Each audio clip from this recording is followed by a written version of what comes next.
Donc avant de donner la parole à M. Souay, voilà.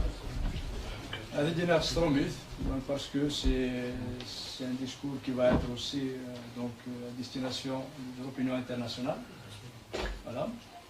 Donc, Monsieur le Président, mes chers compatriotes kabyles, servir sa patrie est pour moi l'une des causes les plus exaltantes au monde. Servir la Kabylie l'est davantage et élève notre âme au sommet de la noblesse. Ce que nous accomplissons tous ensemble au sein du mouvement pour l'autodétermination de la Kabylie, en tant que simple militant et en tant que responsable, est une œuvre historique, exaltante, que nos enfants, ou les enfants de nos enfants, raconteront avec fierté à leur descendance.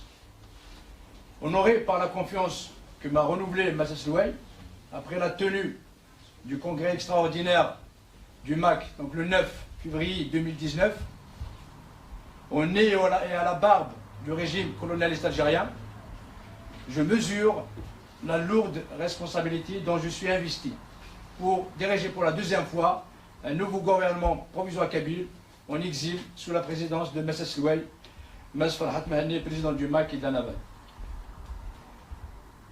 Cette cérémonie d'investiture est d'autant plus singulière qu'elle se déroule à un moment crucial de notre histoire.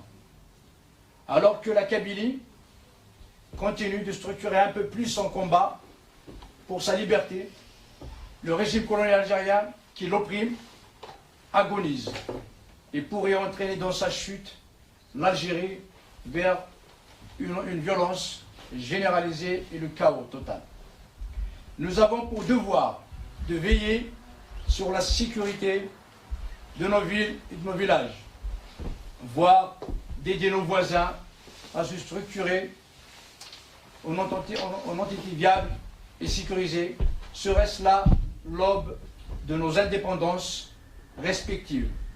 Nous ne pouvons que l'espérer et le souhaiter.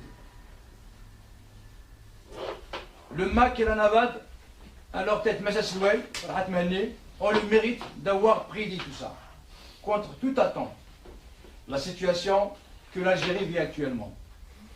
Face aux menées criminelles de ceux qui se prenaient pour des marionnettistes au sommet de l'État colonial algérien et qui ont fait de l'Algérie la risée du monde, le MAC et l'Annavad sont restés sereins, déterminés, constants dans leurs principes de lutte pacifique dans le cadre du droit international, notamment dans son volet réservé à l'autodétermination des peuples.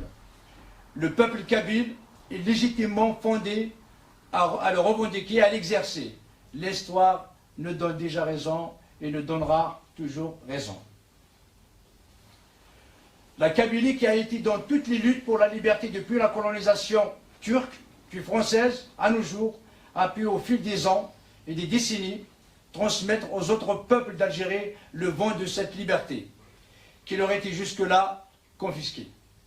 Mais nous sommes consternés et scandalisés de voir que nos élans et nos gestes de fraternité en direction des Algériens soient payés en retour de haine contre nos drapeaux, nos symboles pendant ces manifestations.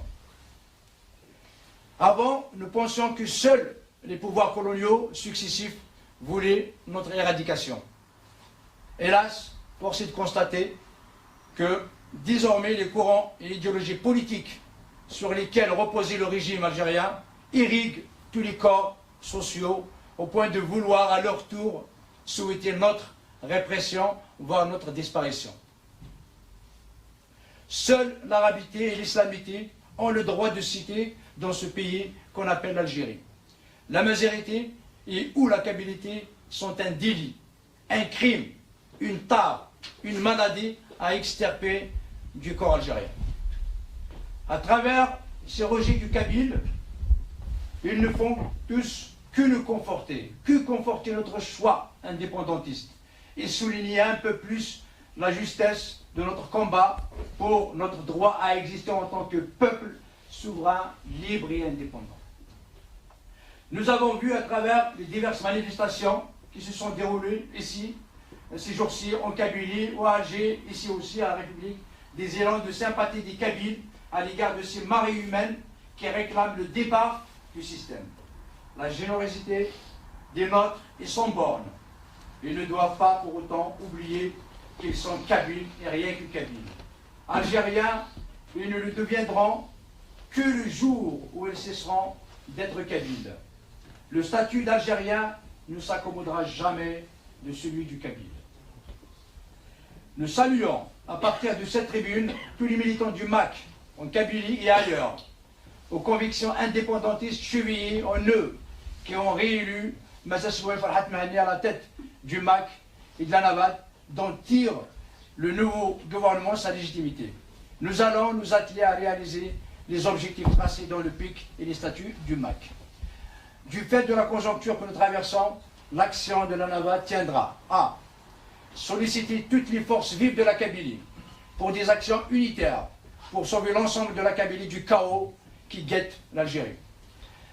Défendre les intérêts humains, matériels et moraux de la Kabylie et du peuple kabyle en Kabylie et en Algérie et dans le monde. Continuer la mise en œuvre d'institutions de souveraineté pour le futur État kabyle, dont l'Assemblée constituante, le Parlement, le passeport kabyle, la monnaie kabyle, le trésor kabyle, les représentations diplomatiques kabyles et d'autres. Monsieur le Président, Mesdames et Messieurs, après la prestation du serment des membres du nouveau gouvernement de NAVAD, je tiens personnellement à les saluer pour leur engagement en faveur de la cause indépendantiste, ainsi que pour leur loyauté à l'égard des instances qui sont les nôtres. Ils vont mettre toutes leurs compétences, leur temps et leur argent au service de notre combat. Leur implication dans la NAVAD est un acte de bravoure pour lequel je tiens à les féliciter. Pour les membres qui sont en dehors de la France, ils ont envoyé leur serment que nous avons visionné sous format vidéo. Et je vous informe d'ores et déjà que le programme d'action de chaque membre du gouvernement vous sera soumis dans un délai de 45 jours. En attendant, après la confiance du président, je souhaiterais avoir le soutien et les encouragements des militants et des coordinations du MAC pour ce nouveau gouvernement provisoire.